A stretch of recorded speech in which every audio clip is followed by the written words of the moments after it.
తర్వాత అండి ఇప్పుడు మీరు హామీలు ఇచ్చారు, సూపర్ 6 హామీలు. నిరుద్యోగ భృతి కూడా ఉంది ఒకటి, అది ఇంకా అమల్లోకి రాలేదు. దాని ఇంపాక్ట్ ఏమన్నా ఈ ఎలక్షన్లో పడుతుందా మీ మీద? అంటే ఒకటి, మేము చేస్తాము అనే నమ్మకం అయితే ప్రజలకు ఉంది. ఎందుకు చేయలేకపోతున్నాం ఇమీడియట్గా అనే దానికి కూడా ఆన్సర్ ఉంది. మాకంటే కూడా ప్రజలకి దగ్గర సమాధానం మంది ఖాళీ ఖజానా, అప్పుల ఖజానా ఇచ్చెళ్ళాడు, అది ఉంది, సమాధానం ఉంది. కాబట్టి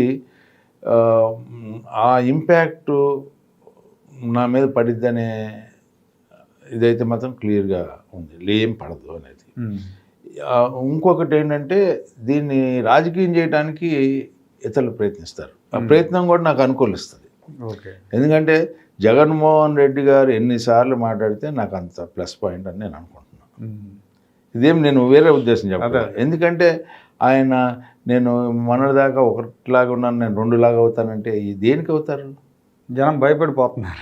దేనికి అవుతాడు అంటే ఇతని యొక్క ప్రవృత్తి ఏంటి? హత్య రాజకీయాలను ప్రోత్సహించడం. అంటే దీంట్లో మారుతాడా? అంటే ఈయన ఏం చేయగలుగుతాడు అంటే, నువ్వు చేసినటువంటి మోసాలకి దీనికి పరిష్కారం లేకుండా నీవు ప్రభుత్వమే గంజాయి అమ్మించింది, ప్రభుత్వమే సెకండ్స్ మద్యం అమ్మించింది, ప్రభుత్వమే ఏదైతే చేయకూడదో. పోలీస్ స్టేషన్ ఎందుకు ఉంటుందండి?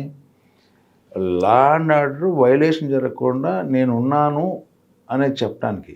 బట్ ఉన్న పోలీస్కి, ఉన్న జనానికి నిష్పత్తిలో చూసుకుంటే, అన్లెస్ మైసెల్ఫ్ నేను అబైడింగ్ సిటిజన్గా జీవించకపోయినట్టయితే, can the law and order maintainable by the police? సాధ్యం కాదు. ఇక్కడ ఎవరైతే సమాజంలో నివసించే ప్రతి మానవుడు కూడా నేను రైటు రాంగు అనుకొని జీవించగలిగినటువంటి శక్తి మనకి ఇన్హెరిటెడ్గా వచ్చింది. అది మర్చిపోతున్నాడు జగన్మోహన్ రెడ్డి గారు. అందుకని ఆయన ఎన్నిసార్లు మాట్లాడితే అంత ప్లస్ ఉంటుంది అన్నాను. అందుకే నేను నా స్లోగన్ ప్రగతికి ఓటేయండి, ప్రగతికి పట్టం కట్టండి, ప్రగతికి మద్దతు పలకండి అనేది నా స్లోగన్.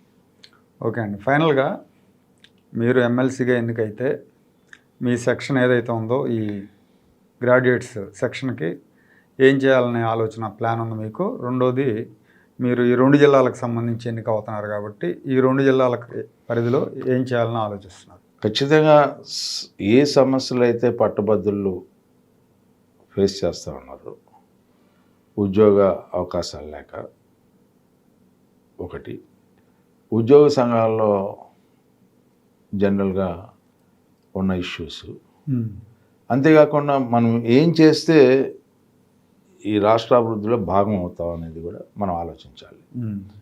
ఆ రకమైనటువంటి ఆలోచనలకి ఈ రోజున చంద్రబాబు నాయుడు గారు చేసే ఆలోచనకి మనం దానికి పరిపూర్ణత తీసుకురావడానికి మనం ప్రయత్నించాలి.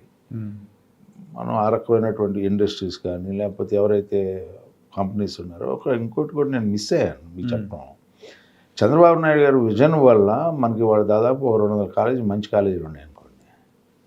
ఆ కాలేజీల నుంచి ప్రతి కాలేజీల్లో ప్రతి సంవత్సరం ఒక కాలేజీకి ఒక 20 మంది వెళ్ళారనుకోండి, అవుట్ సైడ్కి. ఒక 100 మంది ఇక్కడే మన ఇంటర్నల్గా ఈ స్టేట్స్లో ఉద్యోగాలు వచ్చినాయి అనుకోండి. అంటే దాదాపు 35,000 నుంచి 40,000 ఉద్యోగాలు రూపకల్పన ఎవరు చేశారండి? ఎప్పుడు చేశారు? ఓకే, వీళ్ళు స్కిల్డ్ పీపుల్ అవటానికి ఈ కాలేజీలు. అట్లాగే స్కిల్ సెన్సెస్, ఇలాంటివన్నీ మనం ప్రోత్సహించాలి. ఈ 33 నియోజకవర్గాల్లో స్కిల్ సెన్సెస్, స్కిల్ డెవలప్మెంటు, తర్వాత పేరెంట్స్తో ఇంటరాక్షను, అట్లా ఏదైతే హ్యూమన్ రిసోర్సెస్ని పెంచడానికి ఎప్పుడైతే మనం ప్రయత్నించామో, ఖచ్చితంగా అప్పుడు మనం మన యొక్క బాధ్యత నెరవేర్చడానికి మనం ప్రయత్నించిన వాళ్ళం అవుతామని చెప్పి నా భావన. Okay sir, thank you very much. నమస్కారం అండి.